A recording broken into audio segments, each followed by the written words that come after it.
Federal Drive is presented by GEHA, Government Employees Health Association, proudly providing health and dental benefits to federal employees and their families. Visit GEHA.com. The Cybersecurity and Infrastructure Security Agency is urging water, power, and other critical infrastructure organizations to prepare to operate without internet and other technology services. That's the overarching goal of a new initiative unveiled by CISA this week. The agency says organizations need to be prepared to operate through IT outages and other challenges during a geopolitical crisis. Federal News Network's Justin Doubleday joins me now with more information. Justin, thanks for being here. Good to be with you, Cherry. What is behind this new initiative and guidance from CISA? Yeah, it's called CI Fortify. The CI, of course, is for critical infrastructure.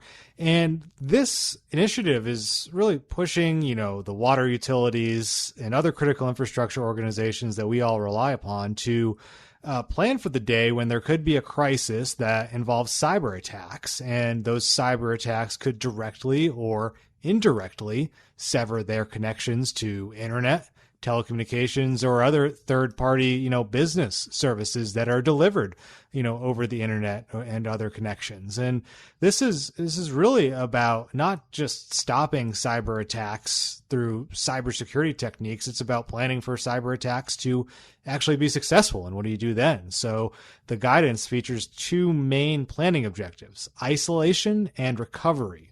Isolation involves actually proactively disconnecting from networks to safeguard your really important operational technology like industrial control systems.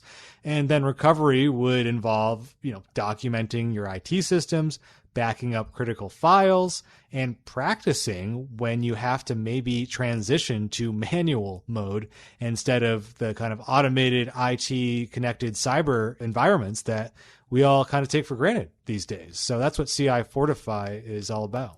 That is a real shift in emphasis for these kinds of critical infrastructure organizations. How will CISA help them adopt the guidance? Well, CISA says it's already conducting targeted assessments of certain critical infrastructure organizations and their ability to meet CI Fortify's objectives. CISA is prioritizing what's called defense critical infrastructure. That means systems that are crucial to military forces and operations. Could be dams, weapon systems themselves, of course, satellite communications, the power systems that feed military bases, water systems that military bases rely upon, and telecommunications systems that we all use, but of course the military also relies upon to a great degree as well. And so CISA Director Nick Anderson briefed the press yesterday. He told us that they've got their first couple of assessments underway under a pilot phase of this initiative, and there could be more of these assessments. There will be more of the assessments that CISA does in the future. They're not naming the organizations that they're assessing just, to protect their identities, but also for security purposes. If they've rolled out this new strategy, have they also provided metrics for success? No hard metrics at this point, but Anderson said a couple things. First off, success starting out is just getting organizations to do these types of emergency planning exercises, because that's not something that a lot of critical infrastructure organizations, especially smaller ones, typically do or typically even think about. And so that's one key metric for Anderson. And then there's a longer term side to this as well. I'll let his words explain here. Success for us in the near term is going to come from those targeted assessments we're doing with critical infrastructure to help them be able to operate within isolation, and then the long-term side, making this sort of emergency planning easier to do, be that OT equipment manufacturers making isolation information available in a factory acceptance test, or system integrators designing safer connectivity patterns for remote management. CISA lost a lot of people over the last year. Do they have the workforce to support this kind of initiative?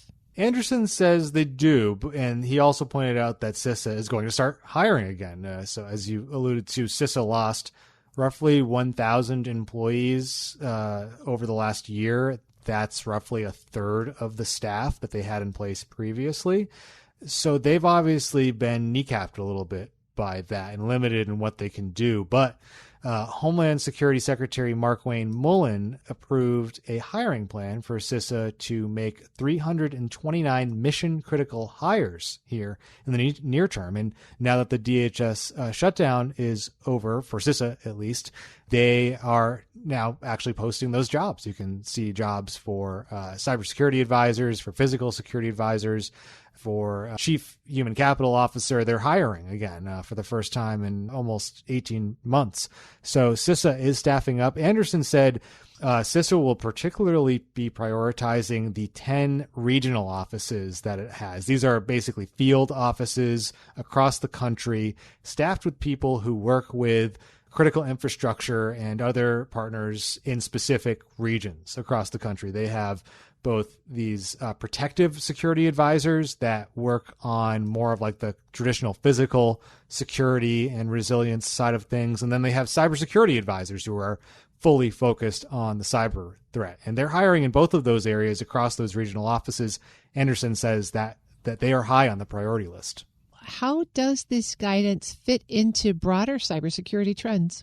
Yeah, Duncan Greatwood, chief executive of Zage Security, reached out with some comments, pointed out that this fits into a trend or a focus on resilience in cybersecurity guidelines rather than kind of a narrower focus on just preventing cyber attacks, kind of accepting that there will be some level of cyber attacks that directly or indirectly affects your operations, and you need to figure out how to deal with that and continue those essential operations through it. There was also guidance that CISA put out back in April on accelerating zero trust adoption in operational technology systems. Again, OT systems are things like industrial control systems, things that operate physical systems that are really critical to a wide range of critical infrastructure systems. So CISA is focusing on this idea of, just creating more resilience within really critical systems and not just, letting one cyber attack, one successful intrusion